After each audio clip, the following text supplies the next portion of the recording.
Hello friends. आज हम gate ecology and evolution के पेपर से एक क्वेश्चन सॉल्व कर रहे हैं। क्वेश्चन देखो, बेस्ड है स्पेसिएशन पर। स्पेसिएशन आपको याद है? स्पेसिएशन मतलब नई स्पीशीज़ का फॉर्म होना। अब नई स्पीशीज़ के फॉर्म होने में कुछ डिफरेंट डिफरेंट फैक्टर्स इन्वॉल्व होते हैं और उसकी वजह से कौन से फैक्टर्स इन्वॉल्व है, इस क्राइटेरिया को सामने रखते हुए स्पेसिएशन के 4 टाइप्स हम देखते आते हैं। ठीक है, तो देखो क्वेश्चन क्या है। Two sister species of bulbuls have non overlapping distributions. One is distributed in India and the other in Sri Lanka. ठीक है, which one of the following modes of speciation is the most parsimonious explanation for this pattern? ठीक है, इसके लिए best explanation क्या रहेगा ये हमें पूछा है। बुलबुल की 2 स्पीशीज़ है, सिस्टर स्पीशीज़ है, एक इंडिया में रहती है और एक श्रीलंका में। ठीक है, ऑप्शंस देखो, allopatric speciation, sympatric speciation, parapatric speciation और पेरीपैट्रिक स्पेसिएशन ये दिए गए हैं। Okay, so let's understand what are these types of speciation. ये कभी भी आप स्पेसिएशन डालोगे इंटरनेट पर तो ये फिगर आने वाली है। इसका मैंने यहाँ पे सोर्स क्रेडिट दिया हुआ है। अगर आप चाहो तो आप ये क्लिक करके, ये लिंक क्लिक करके इस डायग्राम को देख सकते हो। So here 4 types are given: allopatric, peripatric, parapatric and sympatric. अब एक एक करके समझ लो कि देखो, एलोपैट्रिक स्पेसिएशन जब बोलते हैं तब एक स्पीशीज़ पहले से है और उसके बीच में अगर कोई जियोग्राफिकल बैरियर आता है तो वो स्पीशीज़ 2 स्पीशीज़ में डिस्ट्रीब्यूट हो सकती है and this type of thing is known as allopatric speciation. Okay, geographic barrier में देखो, वाटर बॉडी हो सकती है या फिर कोई माउंटेन रेंज हो सकती है। तो ये आने की वजह से अगर बैरियर फॉर्मेशन एंड दो species get isolated then it is a allopatric speciation. ठीक है, moving to next one, that is a peripatric speciation. यहाँ पर देखो, पेरीफेरी को फोकस करना है आपको। आप जानते हो पेरीफेरी मतलब एकदम सराउंडिंग एरिया। तो यहाँ से अगर न्यू निश एंटर होती है एंड यहाँ से अगर पॉपुलेशन नई फॉर्म हो जाती है, स्पीशीज़ सेपरेट हो जाती है, so that would be a peripatric speciation. इसको कैसे याद रख सकते हो, एक एग्जांपल देती हूँ मैं आपको। हम जब पढ़ते हैं, देखो स्कूल्स में, कॉलेजेस में, तो टीचर बीच में हमें एक्सप्लेन करते हैं, कुछ प्रैक्टिकल्स हो या कुछ दिखाना है मॉडल वगैरह। तो ऐसे अगर गोल करके आप खड़े हो सब लोग, तो बाहर जो सामने होते हैं उनको तो सब दिखता है, वो फोकस करते हैं, वो क्वेश्चंस पूछते हैं, और जो पीछे पीछे रहते हैं उनका तो उतना फोकस नहीं रह पाता। उनको ना कुछ इतना दिखता है ना आवाज़ आती है टीचर की कई बार, तो वो डिस्ट्रैक्ट होते रहते हैं, है ना।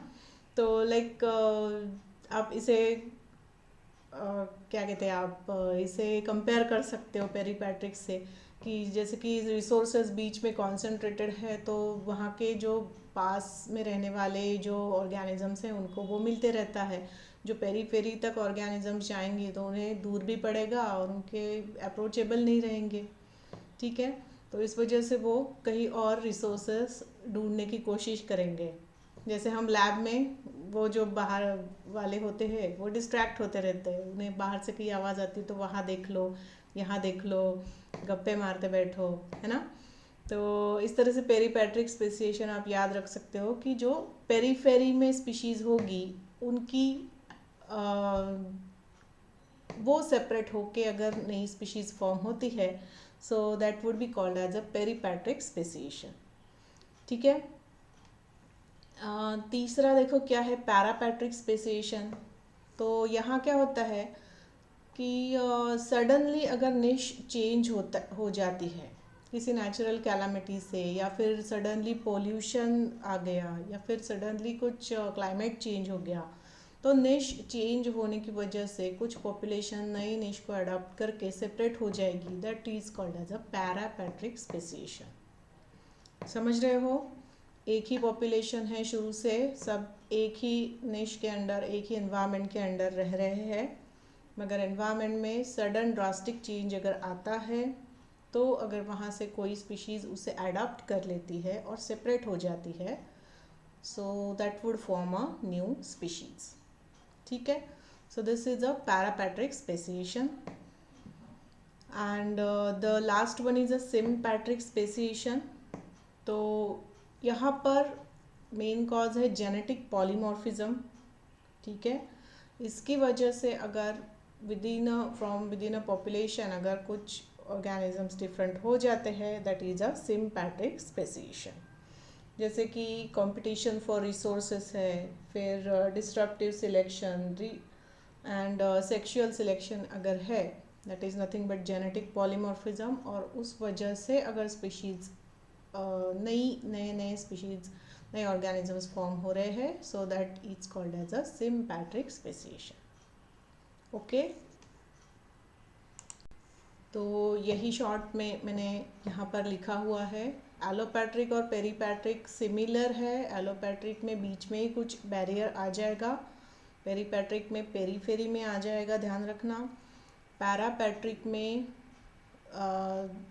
रिप्रोडक्टिव आइसोलेशन हो जाएगा क्योंकि निश चेंज हो रही है due to a drastic environmental change. और सिम्पैट्रिक में जेनेटिक पॉलीमॉर्फिज्म, याद रखना।